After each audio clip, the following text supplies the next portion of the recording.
नमस्कार, मी प्राची घाणेकर आणि पुढारीच्या मुद्दा या आपल्या विशेष कार्यक्रमामध्ये तुम्हा सगळ्यांचं स्वागत। महाराष्ट्रात सध्या आरक्षणाचा मुद्दा चांगलाच तापलाय आणि तिकडे बिहारमध्ये आरक्षण मर्यादा वाढवण्यासाठी प्रयत्न केले जात आहेत। बिहारमध्ये आरक्षण मर्यादा 75% वाढवण्याचा निर्णय घेतला जातोय। महाराष्ट्रातील लोकांना त्यावर काय वाटतं? जातीनिहाय जनगणना करून त्या संख्येनुसार आरक्षण देण्याची गरज आहे का? हे आरक्षण नोकरी आणि शिक्षणापर्यंत असावं की राजकीय आरक्षणही द्यावं? या सर्व प्रश्नांवर सर्वसामान्यांना काय वाटतं जाणून घेऊयात आमच्या मुद्दा या स्पेशल शो मधून। महाराष्ट्रामध्ये सध्या मराठा आरक्षणाचा मुद्दा जो आहे तो ज्वलंत झालेला आहे आणि बिहारमध्ये जर आपण पाहायचं झालं तर तिथे आरक्षणाची मर्यादा वाढवण्यासंदर्भातलं जे विधेयक आहे ते आज विधान भवनामध्ये मांडलं जाणार आहे। याला मंजुरी सुद्धा मिळण्याची शक्यता आहे। आता माझ्यासोबत बोलण्यासाठी काही बांधव आहेत, आपण त्यांच्याशी बातचीत करूया। बांधव आहेत, भगिनी आहेत, आपण त्यांच्याशी बातचीत करूया। सर, बिहारमध्ये आरक्षणाची मर्यादा वाढवली जाते, महाराष्ट्रात तसं केलं जावं का? आपलं मत काय? नाही, महाराष्ट्रामध्ये 100% व्हायला पाहिजे आरक्षण। पण ती आरक्षणाची मर्यादा वाढवावी असं वाटतं का? आता 50% ती वाढवल्यानंतर मराठा समाजाला आरक्षण मिळेल का? ती वाढवली जावी का? सरकारने करावं का? सरकारने त्याच्याकडे लक्ष द्यावं। मराठा समाजामध्ये ती वाढवली पाहिजे, 50% 100% तरी व्हायला पाहिजे असं माझं मत आहे। ताई, तुम्हाला काय वाटतं, ही जी मर्यादा आहे ती वाढवल्यानंतर आता मराठा समाजामध्ये जो रोष दिसतोय, जो राग दिसतोय, तो शांत होईल का? होईल ना, का नाही होणार? कारण आता कसं तामिळनाडूमध्ये जसं 70% आरक्षण लावलेलं, जसं त्यांना लावलंय तरी आपल्या सरकारने आपल्याबद्दल पण मराठा आरक्षणाचा पण विचार केला पाहिजे की निदान आपल्याला 50% ना 60-70% तरी आरक्षण आपल्याला लागू करायला दिलं पाहिजे की जेणेकरून लोकांमध्ये वादविवाद थांबले जातील आणि पूर्ण मराठा समाज आरक्षणासाठी जरा स्थगित होईल, म्हणजे थोडा शांत होईल। ताई, तुमचं काय मत आहे या संदर्भात? खरं तर मराठा समाज जो आहे मागच्या काही दिवसांपासून प्रचंड आक्रमक झालेला दिसतोय। मराठा समाजाच्या आरक्षणाबद्दल तुम्हाला काय वाटतं? केलं पाहिजे, आरक्षण सगळ्यांनाच मिळालं पाहिजे। आज गरीब जनता पण ह्याच्यासाठी शिक्षण घेतलेले बेरोजगार म्हणून घरी बसलेले आहेत। कोरोनापासून तर जॉब पण मिळत नाही आहे। आरक्षण दिलं तर बहुतेकांना जॉब वगैरे पण मिळू शकत आहे, त्यांना फॅसिलिटी मिळू शकतात ज्या फक्त काही ठराविक कास्टवाल्यांनाच मिळतात, बाकीच्यांना नाही मिळत। हे सगळ्यांना लागू केलं पाहिजे, मराठावाल्यांना पण आणि इतरांना पण। निश्चितच आपण जर पाहिलं तर आपण मुंबईमध्ये नागरिकांशी बातचीत करत होतो आणि त्यांचं असं म्हणणं आहे की आरक्षणाची मर्यादा जी आहे ती महाराष्ट्रात सुद्धा वाढवली पाहिजे आणि त्यानंतर जे ठराविक जातींना नोकऱ्या मिळत आहेत, नोकऱ्यांमध्ये संधी मिळते, ती मराठा समाजाला सुद्धा मिळेल आणि आम्हाला सुद्धा आरक्षणाची गरज आहे, आमच्या समाजात सुद्धा गरीब लोक आहेत, अशा प्रकारची प्रतिक्रिया आपल्याला नागरिकांकडून मिळते। कॅमेरा पर्सन ललितसह मी विक्रांत शिंदे, पुढारी न्यूज, मुंबई। मुंबईकरांच्या प्रतिक्रिया जाणून घेतल्यानंतर आता आपण जाणार आहोत पुण्यामध्ये। पुणेकरांना यावर काय वाटतंय जाणून घेतले आमच्या प्रतिनिधी भाग्यश्री जाधव यांनी। महाराष्ट्रामध्ये एकीकडे मराठा आरक्षणाचा मुद्दा तापलेला असताना बिहारमध्ये मात्र मराठा आरक्षणाची मर्यादा 75% वाढवण्यात आलेली आहे। याच संदर्भात खरं तर मराठा आरक्षणासंदर्भात महाराष्ट्रामधलं जे वातावरण आहे त्या संदर्भात माझ्यासोबत बोलण्यासाठी हे सगळे मराठा नेते आहेत। त्यांना काय वाटते, बिहारमधल्या मराठा आरक्षणाप्रमाणेच महाराष्ट्रातही तोच नियम लागू करावा असं वाटतं? जर बिहारसारखं राज्य 75% आरक्षण देत असेल तर महाराष्ट्राला ते आरक्षण देण्यामध्ये अडचण काय? पण बिहारचे मुख्यमंत्री हे दमदार मुख्यमंत्री आहेत आणि ते 75% आरक्षण निश्चित देतील। पण महाराष्ट्राचे सध्याचे मुख्यमंत्री मराठा असून सुद्धा मराठ्यांना म्हणावा तसा न्याय देत आहेत असं मी म्हणणार नाही। राज्यामध्ये समाजामध्ये भांडण लावण्याचं जो धोरण भारतीय जनता पक्षाचं आहे ते मराठा आरक्षणासाठी मनोज जारंगे पाटील उपोषणाला बसले। संपूर्ण महाराष्ट्राच्या कानाकोपऱ्यातून त्यांना पाठिंबा मिळाला। सरकार राहते की जाते अशी परिस्थिती आली, त्या ठिकाणी जाऊन हातापाया पडले, त्यांना शब्द दिला की 40 दिवसामध्ये तुम्हाला कुणबी प्रमाणपत्र दिलं जाईल। ते होऊ शकलं नाही।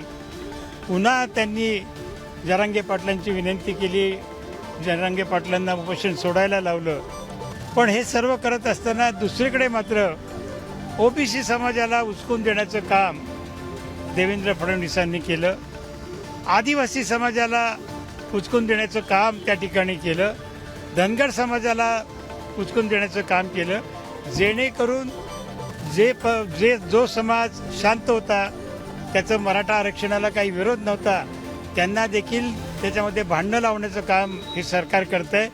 नितीश कुमारांसारखी धमक या महायुती सरकारमध्ये आहे असं मला वाटत नाही. जातीनिहाय जनगणना करण्याची आत्ता गरज आहे का आणि ते जनगणना करून आरक्षण मिळावं असं वाटतं? जातीनिहाय जनगणना केलीच पाहिजे. ती नुसत्या आरक्षणाचाच विषय नसतो, तर सामाजिक समतोल आणि संतुलन राखण्यासाठी राज्याने नेहमीच ती आवश्यक आहे. ती इतर गोष्टींना पण बऱ्याच ठिकाणी लागते.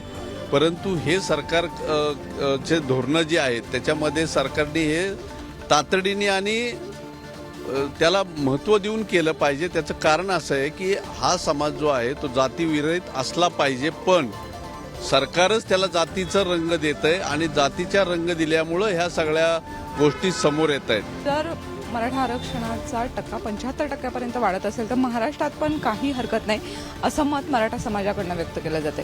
व्हिडिओ जर्नलिस्ट निखिल करंदीकरसह भाग्यश्री जाधव, पुढारी न्यूज, पुणे. आरक्षणाची मर्यादा वाढवायची की नाही यावर नागपूरकरांची मतं जाणून घेतलेत आमचे प्रतिनिधी जितेंद्र शिंगाडे यांनी. सध्या आरक्षणाचा मुद्दा सगळीकडे गाजतोय. खास करून महाराष्ट्रातही गेल्या काही महिन्यांपासून हा चर्चेत आहे. अशात आता बिहारमध्ये आरक्षणाची मर्यादा वाढवण्याचा प्रस्ताव समोर आहे. नेमकं याविषयी नागपूरकरांना काय वाटतं, आरक्षणाविषयी काय वाटतं, आरक्षणाचे खरंच फायदे किती आहेत याविषयी चर्चा करण्यासाठी आपण इथे आलेलो आहोत. काय सांगाल, काय वाटतं, आरक्षणाची मर्यादा वाढवण्याचा बिहार सरकार प्रयत्न करत आहे, तसा प्रस्ताव देखील आहे, महाराष्ट्रात देखील वाढवायला पाहिजे? बिलकुल, नक्कीच. महाराष्ट्रामध्ये सुद्धा बिहारच्या पॅटर्नवर महाराष्ट्रामध्ये पण आरक्षणाची मर्यादा वाढवायला पाहिजे. जर त्यांनी कुठला निर्णय घेतला असेल तर कुठेतरी खूप विचार करून किंवा काहीतरी त्याच्यामध्ये पॉझिटिव्हिटी असेल म्हणूनच त्यांनी घेतला. तसाच निर्णय महाराष्ट्र सरकारने सुद्धा घ्यावा आणि तो केंद्राकडे पाठवा आणि मराठा समाजाला या याच्यातून आरक्षण मिळावं हीच मी सरकारला विनंती करतो. आरक्षणाची मर्यादा वाढवायला कर्नाटकमध्ये असा एक उपक्रम आपण राबवलेला आहे आणि त्यांनी टिकवला आहे. तर जर बिहारने हा ऐतिहासिक निर्णय घेतला असेल तर एक ऐतिहासिक निर्णय महाराष्ट्राने सुद्धा घेतला होता की मराठा समाजाला एक 13% आरक्षण देवेंद्र फडणवीस यांनी दिलं होतं, परंतु त्याला सुप्रीम कोर्टात मान्यता मिळाली नाही. आणि आता बिहारने जर तिथे आरक्षण वाढवून घेतलं आहे तर महाराष्ट्राने सुद्धा उद्या वाढवून घेतलं तर त्याचा समाजात फायदाच होईल. आणि आमची विनंती राहील मुख्यमंत्र्यांना की मराठा समाजाला 13% एक वेगळं आरक्षण त्यातून देण्यात यावं. केवळ मराठा आरक्षणाचाच प्रश्न नाही, अनेक जाती आहेत आपल्या महाराष्ट्रात. आरक्षणाचा मर्यादा जी आहे ती खरंच वाढवायला पाहिजे का, गरज आहे का महाराष्ट्रात? वास्तविक पाहता आरक्षण हा जो विषय आहे हा खरं म्हणजे तर त्याच्या आर्थिक निकषावर त्याची पूर्ण छानबीन केल्यानंतर म्हणजे तो खरंच त्याला आरक्षणाची गरज आहे का, शैक्षणिक, त्याच्यानंतर नोकरी, या सगळ्या गोष्टीचा एक विचार करूनच मला तरी वाटते की आरक्षण देण्यात यावं. काय वाटतं, आरक्षणाचा फायदा केवळ शिक्षणापुरताच किंवा नोकरीपुरताच व्हावा की मग राजकारणातही व्हावा? कारण ज्या प्रकारे नंतर आरक्षण मिळतं राजकारणात. नाही, याचा जो फायदा आहे हा शिक्षणात आणि नोकरीमध्येच मिळायला पाहिजे माझ्या मते. कारण की राजकारणाचा ह्या आरक्षणाशी काही हे संबंध नाही आहे. शिक्षण, मुलांचं शिक्षण हे सगळ्यात महत्त्वाचं आणि नोकरी यामध्येच आरक्षणाचा फायदा मिळावा असं माझे मत आहे. शैक्षणिक असावा, जेणेकरून शैक्षणिक एखाद्या समाजातल्या मुलाला जर पैशाअभावी त्याला जर शिक्षण मिळत नसेल तर त्या देशात सर्वात मोठी ती शोकांकित आहे. तर मला तरी वाटते शैक्षणिक आरक्षण असावं. शैक्षणिक आरक्षण असावं. बिहारमध्ये जातीनिहाय सर्वेक्षण करण्यात आलेलं होतं, तसंच महाराष्ट्रात देखील व्हायला पाहिजे. नाही, जातीनिहाय सर्वेक्षणला माझं स्वतःचं मत तरी म्हणते नाही.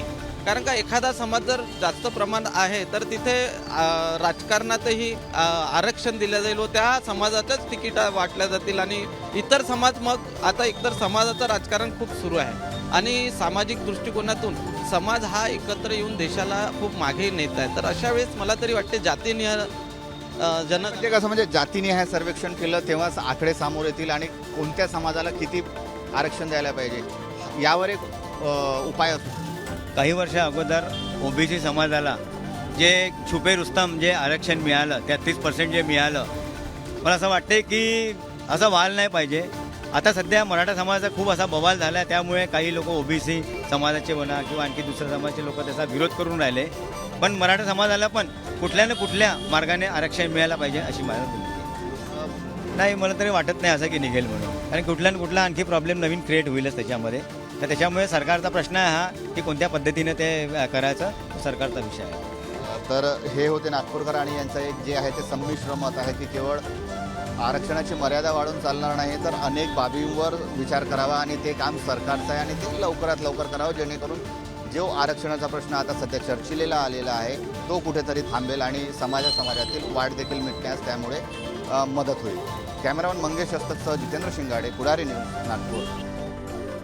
याच आरक्षणाच्या मर्यादेवर नाशिककरांच्या काय प्रतिक्रिया आहेत जाणून घेतल्यात आमचे प्रतिनिधी किरण ताजणे यांनी.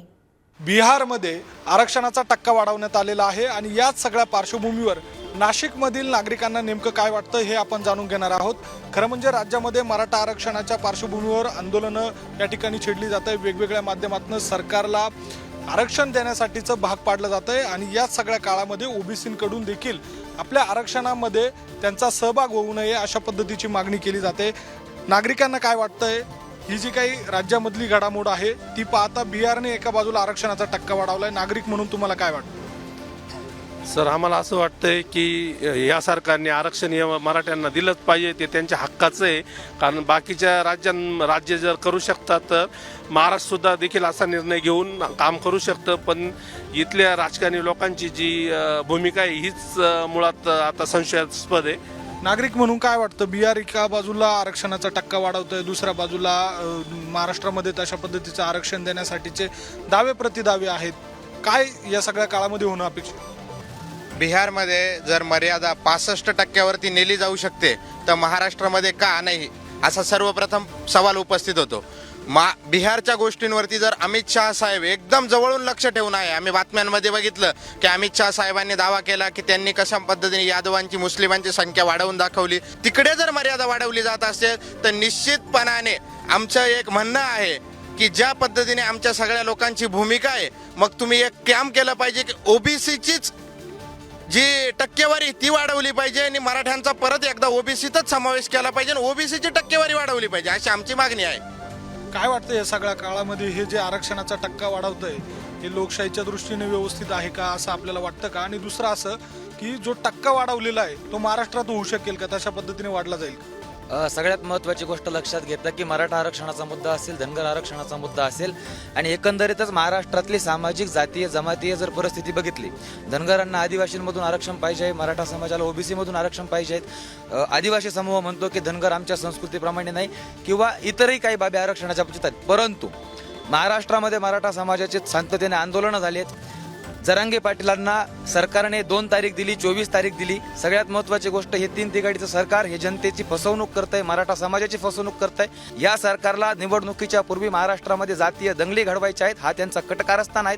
आणि महाराष्ट्रातले मराठा समाज असेल, ओबीसी समाज असेल, धनगर समाज असेल, हा सुज्ञ आहे. सरकारच्या या हेव्या दाव्यांना ते बळी पडणार नाहीत. आणि राहिला प्रश्न आरक्षणाच्या टक्केवारीचा, तर संविधानिक चौकटीला कोणत्याही प्रकारची जी बाधा न होता, बाळासाहेब आंबेडकरांची बाईट त्या दिवशी आम्ही ऐकली, ते म्हणतात की आमच्याकडे फॉर्म्युला आहे आणि असा फॉर्म्युला जर असेल तर या माणसाचा आतला सगळ्या समाजाने विचार करायला पाहिजे की आपण आता कोणत्या तरी दिशेने ठरवलं पाहिजे. हे सरकार फसवा आहे. सध्या महाराष्ट्रामध्ये ज्या घडामोडी चालल्या आहेत त्या अतिशय निंदनीय आहेत. वारंवार मराठा समाज रस्त्यावर उतरत आहे. त्यांना कुठंतरी न्याय भेटला पाहिजे, हक्कासाठी जरांगे पाटील हे गेल्या अनेक दिवसापासून उपोषण करत आहेत. परंतु न्याय कोणाकडे मागायचा अशी भूमिका मराठा समाजाची झाली आहे. परंतु मला असं वाटतं, बाळासाहेब आंबेडकर सांगत असतात वारंवार की माझ्या हातात सत्ता द्या, मी तुम्हाला आरक्षण मिळवून देण्याचा प्रयत्न. हे 75% जे म्हणताय ते योग्य आहे का, जे दिलंय ते, आणि ते महाराष्ट्रात होऊ शकतं? नाही, मिळालंच पाहिजे. जे त्यांच्या हक्काचं आहे ते संविधानाच्या नियमाने ते त्यांना मिळालंच पाहिजे असं मला वाटतं. या सगळ्या काळामध्ये आता पटनामध्ये किंवा बिहारमध्ये तशा पद्धतीचा निर्णय होतो की 75% आरक्षण दिलं जातं, पण ते महाराष्ट्रात का दिलं जात नाही किंवा इतक्या दिवस का त्याला विलंब झाला? महाराष्ट्रातल्या नेत्यांना हे सुचलं नाही का? महाराष्ट्रातले पुढारी कमी पडलेत का? 100% कमी पडले पुढारी आणि मराठ्यांना हे आरक्षण भेटलं पाहिजे. हे गरीब मराठे, आपण ठीक आहे मोठे आहे ते आहे, पण गरीब आहे त्यांना तर न्याय मिळाला पाहिजे, ही आमची मागणी आहे मराठा समाजाच्या वतीने. मुख्यमंत्री एकनाथ शिंदे सांगतायत की मराठ्यांना वेगळं आरक्षण दिलं जाईल, ओबीसीला धक्का लावला जाणार नाही. नितीश कुमारांच्या पावलावर पाऊल एकनाथ शिंदे ठेवतील असं वाटतं का? तसं तर ठेवलं नाही पाहिजे, पण ओबीसी मधूनच मराठ्यांना आरक्षण दिलं पाहिजे. ही आमची मागणी केलेली ती पूर्ण केलीच पाहिजे त्यांनी. ओबीसीतून आम्हाला आरक्षण भेटलं पाहिजे. व्हिडिओ जर्नलिस्ट जयेश साबळेसह किरण ताजने, पुढारी न्यूज, नाशिक. आमचे प्रतिनिधी संदीप वानखेडे यांनीही याच मुद्द्यावर बुलढाणाकरांशी संवाद साधलाय. पाहुयात त्यांचं आरक्षणाच्या मर्यादेवर काय म्हणणं आहे. महाराष्ट्रात मराठा आरक्षणाचा मुद्दा गाजत असतानाच आता बिहार राज्यामध्ये जे आहे हे आरक्षणाचे 75% आरक्षण नेण्याचा निर्णय घेतला जातोय. या संदर्भात बुलढाण्यातील मराठा बांधवांना काय वाटतं आपण जाणून घेणार आहोत. सर, मराठा समाजाचा मुद्दा महाराष्ट्रात गाजत असताना बिहार राज्यामध्ये आता आरक्षण हे 75% नेण्याचा निर्णय घेण्यात आलाय. तुम्ही या निर्णयाकडे कसं पाहता? वास्तविक पाहता हा प्रश्न एवढा ज्वलंत आहे आणि महाराष्ट्रात पेटलेला आहे. मराठ्यांना आरक्षण मिळालंच पाहिजे, परंतु महाराष्ट्रात अगोदरच 52% आरक्षण या ठिकाणी मिळालेलं आहे. त्याच्या अगोदर 10% केंद्र सरकारने निर्णय घेतलेला आहे इकॉनॉमिकली विकर सेक्शनचा, म्हणजे 52 अधिक 10 62% झालेले आहे. जर मराठ्यांना 16% आरक्षण द्यायचं असेल आणि त्याचा परिणाम अगोदरच्या या कुणबी किंवा ओबीसीवर जर होऊ द्यायचं नसेल तर 16% आरक्षण ॲड करावं लागेल. म्हणजे 52 अधिक 10 अधिक 16 हे 78% जाऊ शकतं आणि हे शक्य आहे. त्यासाठी महाराष्ट्रामध्ये विधानसभा आणि विधान परिषद यामध्ये हे विधेयक एकमतानं मंजूर झालं पाहिजे. त्यांनी ते पार्लमेंटमध्ये पाठवलं पाहिजे. संसदेच्या दोन्ही सभागृहामध्ये हे विधेयक मंजूर करून ते सर्वोच्च न्यायालयामध्ये पाठवलं पाहिजे. तरच ते न्यायालयामध्ये टिकेल आणि 78% हे आरक्षण जाऊ शकेल असं मला स्वतःला वाटतं. जातीनिहाय जनगणना करावी आणि त्यानंतर आरक्षण द्यावं अशा पद्धतीच्याही मागण्या समोर आल्या होत्या. तुम्ही कसं पाहता? जातीनिहाय जनगणना करून मग आरक्षण दिलं पाहिजे? हे बघा, आता पूर्वी आपण मोर्चे काढले, 15-15 लाखाचे मोर्चे काढले. काही दिवसानंतर तो विषय मागं पडला. आता जरांगे पाटलांनी उपोषण चालू केलं. आता जर दिरंगाई केली, त्याच्यामध्ये गॅप दिला तर हाही विषय मागं पडणार. समजा जनगणनेचा विषय जर पुढे आला तर याचा अर्थ असा होऊ शकतो की यांना आरक्षण द्यायचं नाही, त्यांना जनगणनेच्या माध्यमातून वेळ घालवायचा आहे आणि मराठ्यांचं आरक्षण पुन्हा आणखी रेंगाळत ठेवायचं असा त्याचा अर्थ होऊ शकतो. कारण तसं झालेलं आहे अगोदरही. जर तुम्हाला आरक्षण द्यायचं असेल तर त्याच्यावर तुम्ही आता निर्णय घेतला पाहिजे. आता सर्व तर चालू आहे, शासनाचे सगळे कामं सुरू आहेत, नोकर भरत्या चालू आहेत, सगळं काही सुरू आहे. जनगणना न होता सगळं सुरू आहे. मग आता मराठा आरक्षणाचा वेळेसच ते हा जनगणनेचा मुद्दा कशासाठी दिलं पाहिजे. जो ज्वलंत विषय आता तो मार्गी लावला पाहिजे या प्रसंगी, मला असं वाटतं. आता तर याचबाबत जळगावकरांशी संवाद साधलाय आमचे प्रतिनिधी सचिन गोसावी यांनी. आपण बघतोय की महाराष्ट्रात आता प्रत्येक समाज हा आरक्षणाच्या मुद्द्यावर आक्रमक झालेला आपल्याला पाहायला मिळतोय. तर आज पुढारी न्यूजचा आपला असा मुद्दा आहे की महाराष्ट्रात आरक्षणाची मर्यादा जी आहे ती वाढवली पाहिजे. कारण आज आपल्यासोबत बोलण्यासाठी काही नागरिक आहेत, आपण त्यांच्याकडून जाणून घेऊया. सर, काय वाटतं, आरक्षणाचा जो मुद्दा आहे तो आता पेटत चाललेला आहे, तो कुठेतरी आरक्षणाची मर्यादा वाढवली पाहिजे का? महाराष्ट्रात आरक्षणाची मर्यादा वाढवलीच पाहिजे. इतर राज्यांप्रमाणे जसं बिहार, राजस्थान, हरियाणामध्ये एकूण आरक्षणाचं प्रमाण वाढवलं, महाराष्ट्रात मराठा समाजाच्या संख्येचा जर विचार केला तर इतर मागासवर्गीय आरक्षणाला कुठे न धक्का लावता खऱ्या अर्थाने मराठ्यांना परवानगी आरक्षण कोर्टातून द्यायचं असेल तर विधानसभेच्या आणि लोकसभेच्या कायद्याच्या दृष्टीने जोपर्यंत 50%च्यावरती मर्यादाची परवानगी वाढत नाही तोपर्यंत आरक्षण कठीण वाटतं.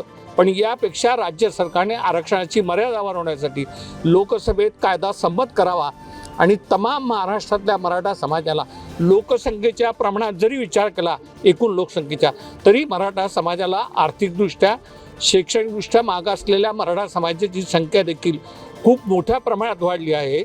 सर्वप्रथम सराफ आयोग नेमला गेला, नंतर बापट आयोग नेमला गेला, नंतर गायकवाड आयोग नेमला गेला, नंतर नारायण राणे समिती नेमली गेली. असे 5 आयोग नेले.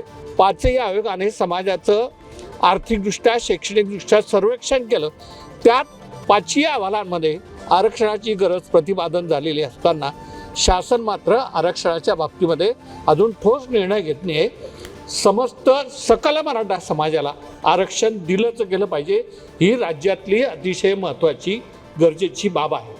आपण बघतोय आता सिंधुदुर्ग वासियांचं आरक्षणावर जातनिहाय जनगणनेवर काय म्हणणं आहे जाणून घेतलंय आमचे प्रतिनिधी विकास गावकर यांनी. आपल्याला इथे काही आपल्यासोबत नागरिक आहेत, आपण त्यांच्याकडून जाणून घेणार आहोत की महाराष्ट्र सरकारकडून त्यांच्या नेमक्या काय अपेक्षा आहेत. मला सांगा, बिहार सरकारनं आरक्षण 75% वाढवलेलं आहे. तुम्हाला काय वाटतं, आरक्षणाचं टक्का वाढवण्याची गरज आहे का? नमस्कार. या ठिकाणी मराठा आरक्षणासंदर्भात ज्यावेळी मराठा आरक्षण हे सुप्रीम कोर्टामध्ये रद्दबातल झालं, ते 50% जास्त आपल्या संविधानामध्ये तरतूद नाही, या कारणामुळे ते रद्दबातल झालं. आणि याच गोष्टीचा जो काही तोडगा या इतर राज्यांमध्ये काढलेला दिसतोय. आपण जर विचार केला तर कर्नाटक किंवा आपण जसं बिहारमध्ये बघितलं तर 75% पर्यंत आरक्षण त्यांनी मर्यादा केलेली आहे. अशाच पद्धतीचा निर्णय हा महाराष्ट्र सरकारने घ्यावा, जेणेकरून मराठा आरक्षण देत असताना इतर कुठल्याही जातींवरती अन्याय होणार नाही. त्यामुळे महाराष्ट्रातली जी काही कायदा सुव्यवस्था असतील किंवा जाती धर्मांमध्ये सर्वसमावेशक असं आरक्षण हे मराठ्यांना मिळेल. मला सांगा, तुम्ही जे आरक्षण आहे ते आरक्षण फक्त राजकारण म्हणजे असं असावं की शैक्षणिक असावं की राजकारणासाठी सुद्धा असावं, काय वाटतं? राजकीय आरक्षण सुद्धा असायला पाहिजे? हो, नक्कीच. एकदा ह्याच्यामध्ये आहे, ओबीसी मध्ये आहे मराठा समाज, तर सर्व प्रकारेच मिळालं पाहिजे, तो त्यांचा हक्क आहे.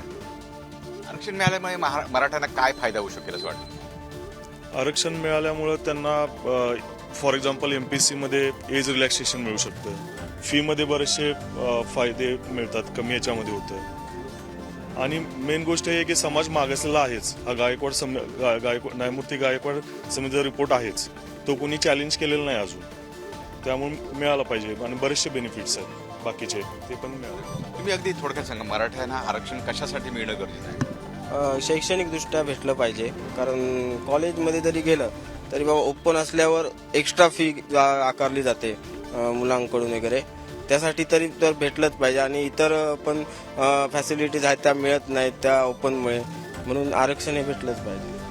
तुम्ही मला सांगा, बिहार सरकारने आरक्षणाचा टक्का वाढवलाय, महाराष्ट्र सरकारने काय केलं पाहिजे असं वाटतं? 100% आपला पण टक्का वाढवला पाहिजे त्यांनी. जसं बिहार सरकारनं नितीश कुमार साहेबांनी सेंट्रलकडे प्रस्ताव पाठवलेला आहे आता, त्याप्रमाणे एक प्रस्ताव तयार करून पाठवला पाहिजे.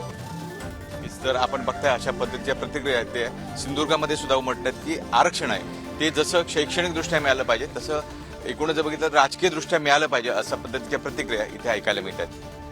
विकास गावकर, पुढारी न्यूज, सिंधुदुर्ग. यानंतर बुलेटिनमध्ये वेळ झाला इथेच थांबण्याची. ताज्या घडामोडींसाठी पाहत रहा पुढारी न्यूज.